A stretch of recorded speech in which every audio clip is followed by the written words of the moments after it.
સુરતમાં Udhna railway station ખાતે 1 kilometre લાંબી મુસાફરોની લાઈનો જોવા મળી રહી છે, જ્યાં સુરતથી પરપ્રાંતિયોએ વતનની વાટ પકડી. સુરતથી પરપ્રાંતિયો દ્વારા વતનની વાટ પકડવામાં આવે છે. ઉધના રેલવે સ્ટેશન બહાર 1 કિલોમીટર લાંબી મુસાફરોની લાઈન જોવા મળી રહી છે. દિવાળી અને બિહાર ચૂંટણીને લઈને વતન જવા માટે ભારે ભીડ જોવા મળી રહી છે, જ્યાં ટ્રેનમાં વતન જતા હજારો લોકો ઉધના રેલવે સ્ટેશન ઉપર ઉમટી પડ્યા છે. કોઈ પણ અનિચ્છનીય ઘટના ન બને તે માટે જીઆરપી અને આરપીએફ તૈનાત કરવામાં આવી છે,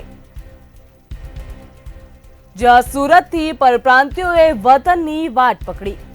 હાલ ઉધના રેલવે સ્ટેશનમાં મુસાફરોની ભારે ભીડ જોવા મળી રહી છે. 1 કિલોમીટર સુધી લાંબી કતાર લાગી છે. દિવાળી અને બિહારમાં ચૂંટણીને લઈને વતન જવા માટે લોકોની ભારે ભીડ જોવા મળી રહી છે, ત્યારે તંત્ર દ્વારા પણ વ્યવસ્થા કરવામાં આવી. ટ્રેનમાં વતન જતા હજારો લોકો ઉધના રેલવે સ્ટેશન ખાતે ઉમટી પડ્યા.